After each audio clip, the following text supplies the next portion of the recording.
Let's get more details now and speak to our correspondent, Kate Fisher, who's in Washington, D.C. Kate, thank you so much for your time. Has he been spotted?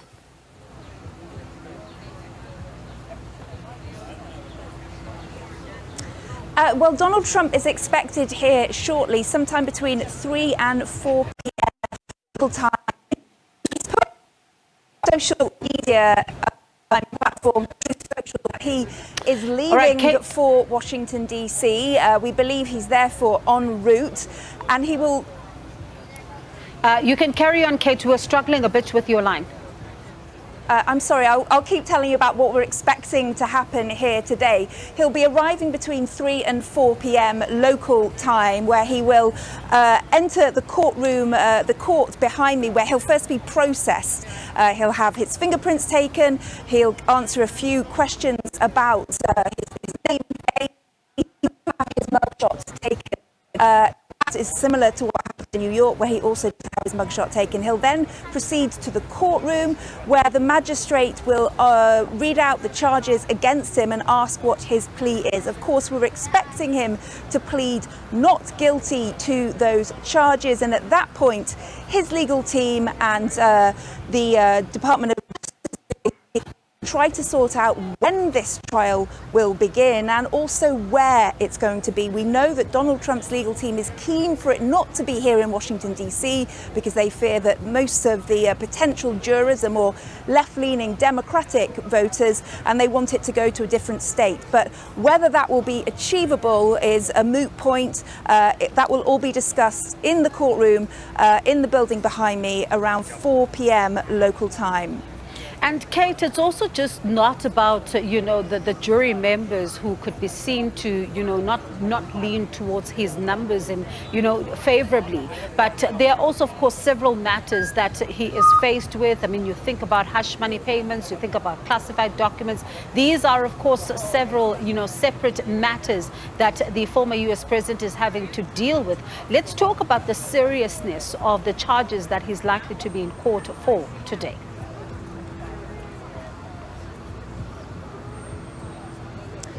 I'm sorry that the signal is very, very bad, so I couldn't hear the question, but I could tell you something about what this arraignment may mean for his presidential campaign. Of course, at the moment, it's by far and away the front runner for the Republican candidate for next year's presidential election. And perhaps surprisingly, these continued indictments and arraignments in criminal cases have actually improved his place in the polls. He has extended his lead over the other Republican candidates and also managed to raise millions of dollars off the back of it.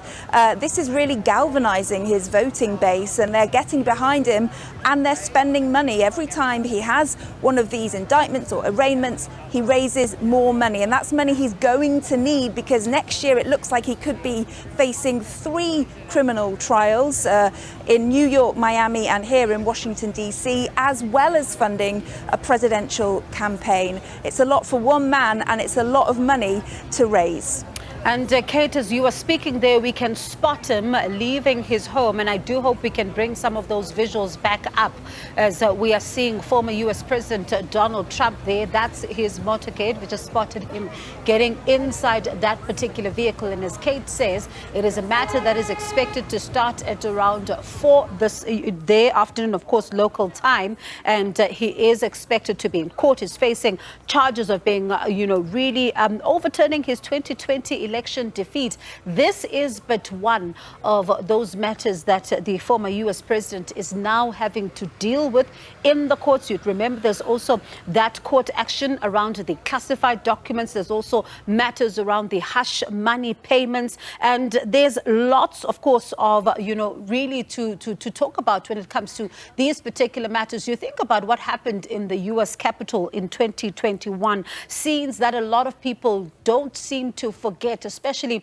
when you think about how some of the, the congressmen were inside as some of those Trump supporters stormed that particular building, demanding to, really just get inside and see them and do whatever it is that they wanted to do. Some of them even going as far as Nancy Pelosi's office. So there's quite a lot of talk around this particular one. But at the same time, he is still the preferred candidate for the Republican Party for presidency. And he has been saying that this particular move to burden him with these particular charges, whether it is in that particular case involving hush money payments or that one that is involving classified documents, he says these are to try and derail his particular campaign in order for him to not be able to run for presidency again. And he says he wants to do this and has called the Biden administration a fascist regime. So Kate, I do hope you are able to hear me, and it's a better line right now.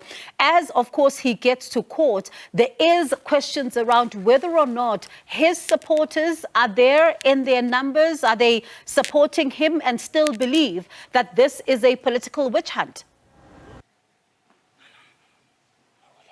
All right, it does look like Kate is now gone. And of course, you would have heard from, many of the Trump supporters in several of his other matters. They say that this is a political witch hunt, and they believe that he is being unfairly treated here. And they believe that he should, according to them, be coming back as the president of the United States. But we will follow this one very closely. And rest assured, if he does speak, this is going to point towards him saying that this is yet another witch hunt to try and derail him from, being able to run for president. And the most serious charge carries a maximum sentence of 20 years in prison. So these are serious charges. This is not something that, former U.S. President Donald Trump should be ignoring, as some of the analysts have been saying who are monitoring and watching this matter. And of course, there's still some of those charges that we are expecting in the state of Georgia that, could be resulting in him, of course,